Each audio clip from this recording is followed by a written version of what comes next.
Hi, good morning. Ako po si Jason Dulatre, isa po sa mga marketing partner na Global Pinoy Remittance and Services. Narito po ako para ipakita sa inyo kung ano yung mga binibigay na sistema o services ng GPRS.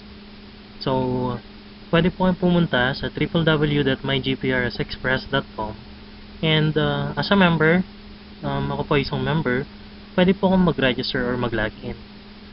So, lalagay ko lang po kung ano yung username ko and of course, yung password. So, click login. Papasok na po tayo sa system ng GPRS. So, nandito po yung pangalan ko, Jason Idolatre. Ako po isang dealer ng Global Pinoy Remittance and Services. So, ang services na binibigay ng GPRS is remittance, bills payment, online booking, and of course, loading. Sa loading po dito makikita nyo dun sa upper left corner, makikita nyo kung magkano yung balance. And dito sa fund transfer naman, dito ka po maglalagay ng mga, kung may mga gustong magpa-load ng mga retailer nyo. For example, mayroong nag-text sa akin ngayon, and gusto nyang mag-load, lalagay ko lang po yung rec code nya o yung registration code para po matransfer sa kanya ang hinihingi niyang load sa akin. So, siguraduhin po nating tama ang rec code. So, that's V3512580. So, lagay po natin yung amount. For example, 1,000. Lalagay ko na po yung password para sa confirmation. I-click po natin yung submit. So, tatanungin ka niya kung i-process mo ba to. So, I'm sure to process, kaya i-click ko pa yung OK. So, in a few seconds lang po, ipaprocess niya yung, so yan, hindi nag-match yung password, kaya uulitin ko po siya. Yan. So, submit again. Are you sure to process? Process na po natin. So, notice nyo po, 6,000 plus po kanina yan. So, na-load na po siya within seconds lang po. So, may natitira pa akong balance na 5,152.42. Sa traditional loading naman, halos ganun din. Ilalagay mo lang kung ano yung number ng client mo o yung retailer mo and yung amount. At saka click submit. So, sa loading, pwede po tayong mag-load sa mga clients diretso. Lalagay lang natin yung numbers nila and amount and click mo lang yung submit. So within seconds lang nakakapunta na sa kanila yung load, marireceive na nila. So dito ang kagandahan sa online system natin, and of course meron din, pwede ka rin mag-load through dun sa cellphone. So nandito siya is nakalagay status indicator, meron kang makikita smart, globe, or sun. So makikita mo siya kung online lahat. And red naman kapag offline. Ano yung kagandahan nito? Ang kagandahan nito is namomonitor mo kung online or offline yung mga networks. So pwede ka rin mag-load ng special loads. So ganun din yung proseso. Yung number lang, tsaka yung yan, pili ka lang sa smart, yan, Gantex, Uncles 100, Upsize, Smart Bro, Smart Text, Red Mobile Colon Text, yan, Sun Express Load. So yan, Colon Text Combo, Budget Text, Text Load, Unlimix, Sad Broadband Wireless, yan, IDD Top Up, yan, so makakapili ka. And meron ka ring prepaid cards. So lagay mo lang yung number ng kliyente mo and makakapili ka na kung ano yung mga cards na pwede mong ibenta sa kanya. Kung Smart Shot, Token Text, Globe, Touch Mobile, Sun, PLDT,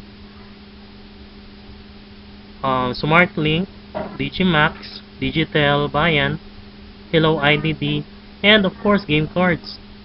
So may Amped dyan, E-Games, Garena, Mobius Games, Level Up, Game Club 20, Sky cable cards, internet cards, yan, blast internet card. So, ano yung difference nila dun sa um, traditional loading? Sa traditional loading kasi marami kang cellphone na ginagamit, di po ba? Dito, pwede mong gamitin ang cellphone mo o kaya ang web page mo sa paglo-load. And di po ba sa traditional loading, binibigyan kayo ng notebook para lang isulat kung ano yung mga nagiging transaction niya. Dito, nasisave na po ng system kung ano man yung mga transactions na ginawa ninyo. So, for example, sabihin na lang natin kanina, nag-load ako for October 13. So, click mo lang from October 13, 2011 for this day. Malalaman mo kung sino yung mga naloadan mo. So, yan yung current transaction.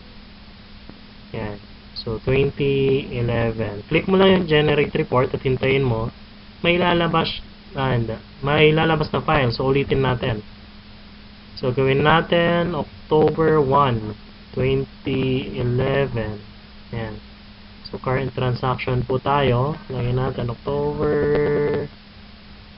14. Yan. Advance tayo ng isang araw para ma-trace ng system. So, yan. Nalala nyo po kanina kung na nag-load ako ng 1,000 kay V353512 Yan. Nandyan na po siya. Pumasok na po dun sa transaction report. Yung ginawa ko, hindi ko na siya nilista. Kasi nga, automatic na sinisave na po yan ng system. So, na-transfer po siya ng 1839. So, that's 6:39 PM. So, makikita mo rito, may reg code ka. Doon yung mobile number or reg codes. Transaction type, kung load wallet or yan. So, status, makikita mo kung na-transfer. And, reference, amount, nandyan, retail, kung magkano yung na-debit sa akin, so 980. So, may kita ako or tubo na 20 pesos. Kasi nga, pag niloloadan ko yung mga traditional retailers ko, nagkakaroon ako ng 2% override. So, ang balance ko ngayon is 5,152.42. So, i-check ko ngayon yan sa current balance ko. So, tama po sila, magkatugma. So, aside dun sa loading, ano pa po ba yung mga binibigay na services ng GPRS? So, halimbawa, nasa ibang bansa ka, and kung OFW ka po ba, ilang beses ka magpadala ng remittance sa mga family mo? Siyempre po ba, di ba, nasa kinsenas yan, katapusan, or kung kailan kailangan ng mga kamag-anak natin yung pera. So, dito, meron kang system ng remittance, bills payment, online booking, and yan. So, lahat ng yan nagkakaroon din ng report katulad ng loading. May reports ka for remittance, for bills payment, for general report, or sa ticketing. So, for example, meron kang system.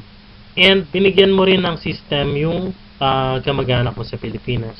Ang nangyayari niyan, kapag nagpapadala ka ng pera sa family mo, any amount na ipadal mo, from 1,000 siguro to 50,000, 25 pesos lang yung amount or yung service charge na babayaran mo. Di ba nakakatipid ka? Compare mo yan sa mga ibang remittance agencies or yung mga pinagpapadalahan mo dati.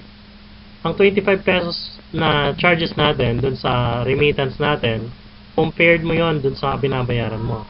Eh dun, pumipila ka pa. Dito, hawak mo yung oras mo. Diba sabi nga nila, time is very important. So, dito naman, lalagay mo katulad ng ginawa ko kanina, yung reg code lang. So, ganon. Yung amount, data transfer, halimbawa 100,000 o kaya 50,000, yan. Lagay mo lang yung password. So, importante yung password dun sa mga natin, dun sa mga transaction natin. Kasi nga, kino-confirm ng system kung tayo ba yung nagpapadala. So, yung halimbawa, may e-cash ka, may natitira ka pang e-cash, let's say 10,000 pa yan at kailangan mo ng pera sa loads. So, halimbawa, 00 na yan. So, pwede mong i-transfer yung e-cash mo, i-convert mo siya dun sa load funds. So, free of charge po yan. So, wala nang mababawas sa atin. So, lagay mo lang yung amount, yung password, and submit. And pwede po tayong magpadala dun sa mga GPRS branches. Ang mga branches po natin sa GPRS is 598 na po. So, nationwide po yon. So, from Luzon, Visayas to Mindanao, marami na po tayong mga outlets. So, lagay po natin, halimbawa, nagpadala is si Juan de la Cruz. And ang pinadala niya, yung beneficiary niya is si Juana de la Cruz, yung asawa niya. Yan, Juana de la Cruz. For example, nagpadala siya 10,000. Ang charge po natin yan is 60 pesos lang. Fixed charge na po yan, any amount. So, for kahit na 1,000 yan, 60 pa rin. So, sulitin mo na yung pagpapadala. Lagyan mo na lang 10,000. Yan. So, click mo lang yung process. So, kapag may pera ka dito sa e-cash, for example, may pera ka dyan, 11,000, ang mababawas dun sa e-cash mo is 10,060. So, yun yung magiging charge niya, yung 60 pesos. And, di ba sa iba't ibang lugar, hindi naman lagi, kung wala yung GPRS outlet doon, makakapili pa siya. Pwede siyang mamili sa Smart Cash or GCash. Pwede kang magpadala rito. Any amount din dito is 60 pesos. Ang kagandahan nito, hindi ka na pamamasahe, hindi ka na pipila, at hindi ka na maho-hold up pag lumabas ka. And pwede mo ring mag-transfer dun sa Visa card mo.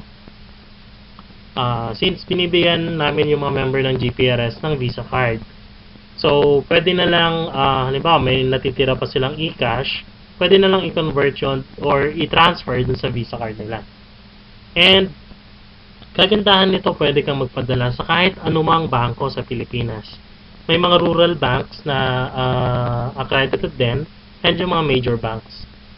So, nandyan yung Asia United Bank, BDO, BPI, China Bank, China Trust, Citibank, City State Savings Bank, East West Bank, Export Bank, HSBC, Metro Bank, Philippine Business Bank, PBCom, Philippine Trust Bank, Philippine National Bank, Postal Bank, yan, PS Bank, Quezon Capital Rural Bank, RCBC, RCBC Savings Bank, Robinsons Bank, Security Bank, Standard Chartered Bank, Sterling Bank, Bank of Asia, Tongyang Bank, UCPB, Union Bank. Yan.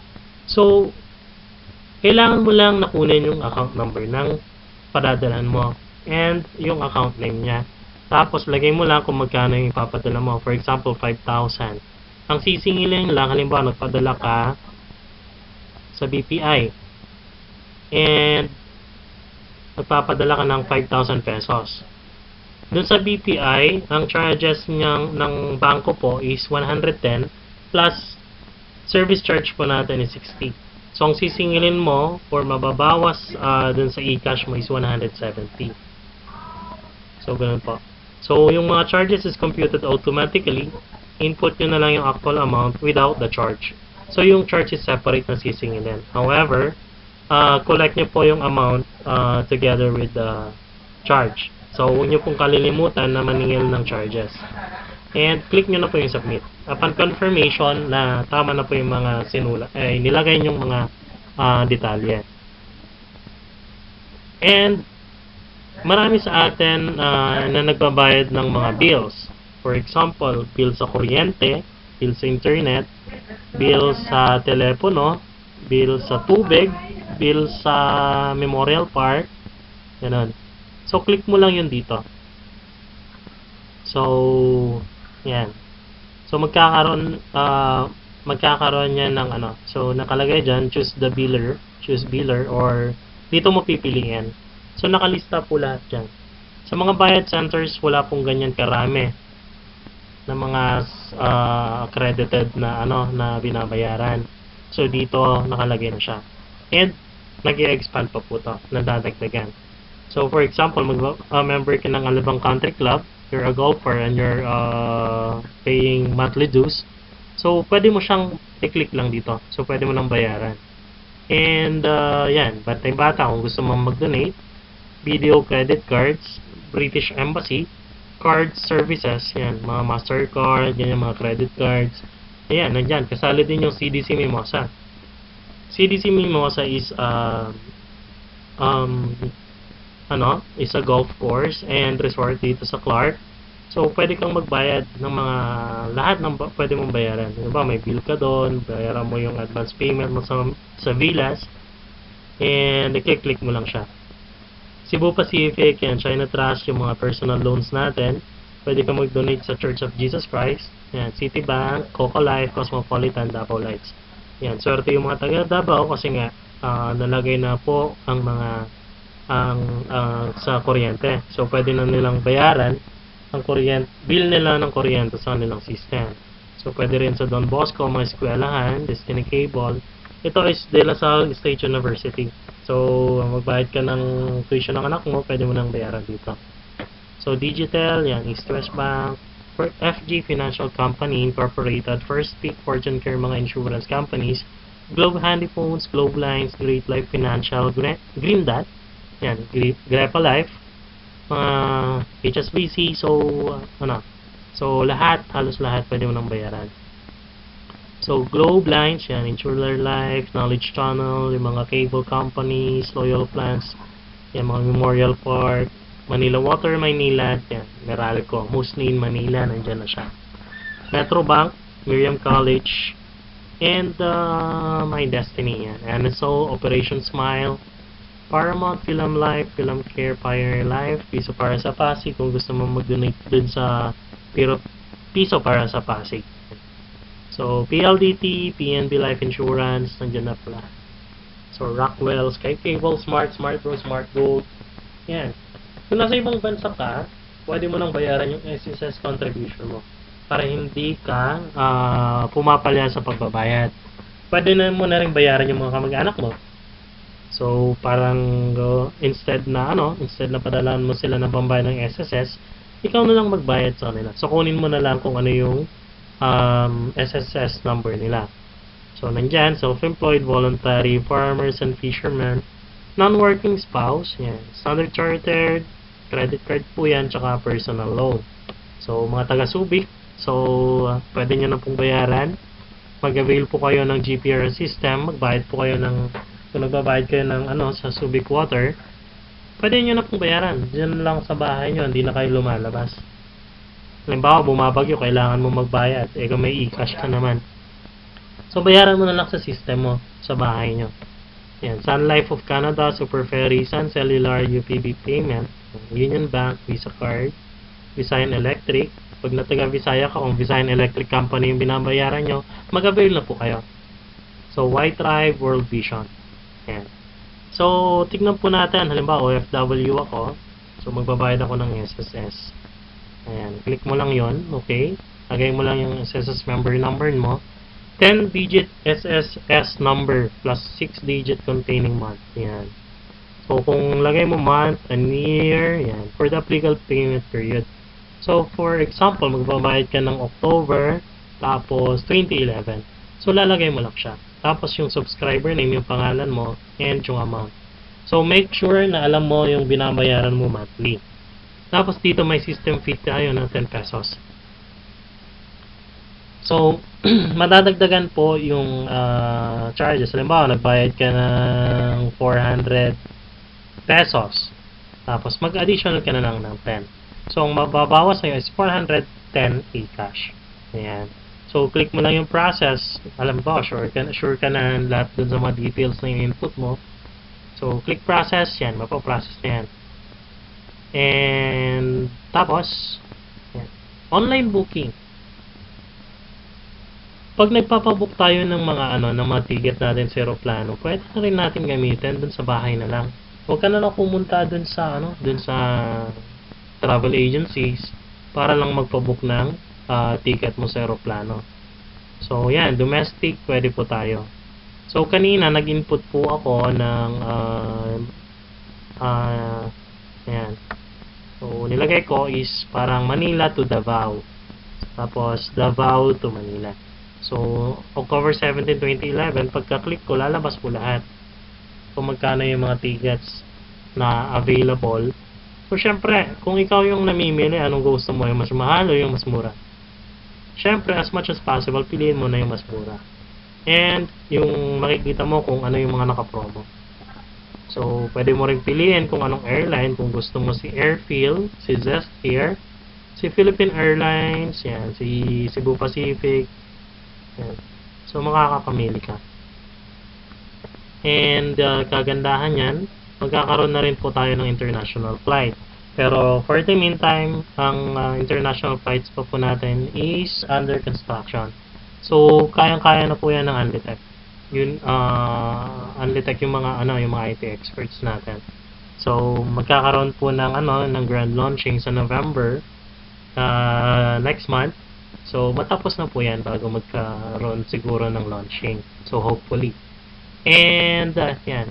Dito, may reports din. Katulad ng loading, magkakaroon ka din ng remittance report, bills payment report, ticketing report, tsaka lahat.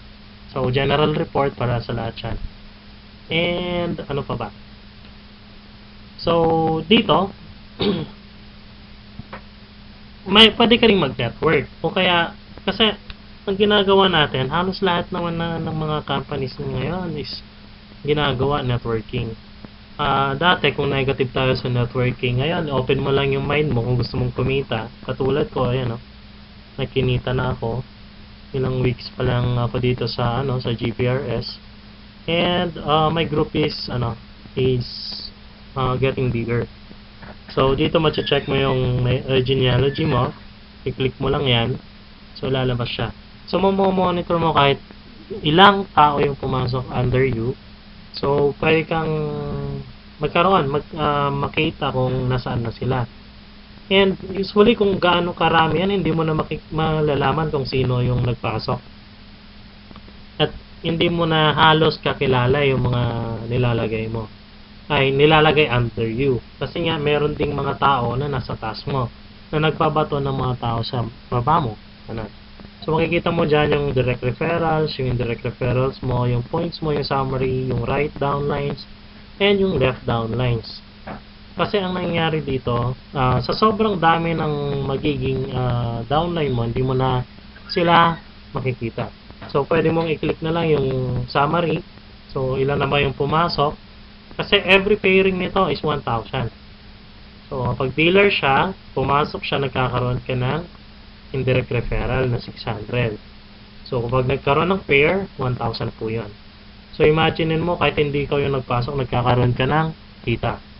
So, yun yung tinatawag nating leverage. And, dito, sa system na to, kagandahan niya is real-time lahat. So, lahat yan may mga news, advisories, yan, example, yan.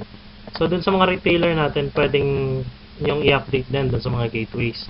And, ang kagandahan yung mga retailers, yung mayroon din silang system. So, makikita rin nila itong nakikita natin. Ang wala lang sa kanila ay yung mga bills payment, yung mga retailer natin. So, loading lang sila. And, dito kung gusto mong palitan yung, yung password, so, click mo lang yung my account. Punta ka sa change password, yan. Pwede mo lang palitan ang password mo. Input mo lang yung current password mo, new password, tsaka yung retype mo yung new password mo. So, dito rin, mamomonitor mo halimbawa, makikita mo lahat ng locations ng GPRS. So, sa Luzon, makikita mo na yan. Click mo lang sila. Nandyan lang yung address. Halimbawa, may magpapadala sa'yo, Tagalipa. So, sabihin mo kung malapit siya dun sa Tagalipa City siya, puntahan niya na lang doon sa GPRS Lipa, yan. Or doon sa Molino, yan. Ito sa Naga, sa Tuguegarao, yan. Sa Baliwag, sa Angat, yan. So, covered po natin lahat sa Visayas. Yan po. So, naglo-load lang siya, yan. Yan po yung mga outlets natin sa Visayas. So, marami po yan. Pati Quartagram, Villarica Pawn Shop. Yan. Mga outlets po natin. And Mindanao. So, sa Mindanao marami na rin. Sa Davao, marami na nga po. May mga grupo na rin tayo dyan sa fire.net. And, yan. So, hindi ka na mawawala. Ayan. So, dito makikita mo yung current balance mo, yung available balance, total income. And, so, ganun lang kadali. Ganun lang kadali gamitin yung sistema ng Global Pinoy Remittance and Services. So, kung gusto nyo pong mag-avail nito, i-PM nyo lang po sa Facebook ko or i-text nyo po ako sa 0922-863-0322 or sa 0921-3024158. And, ayan po. Maraming salamat and I'm logging out na po. Thank you very much.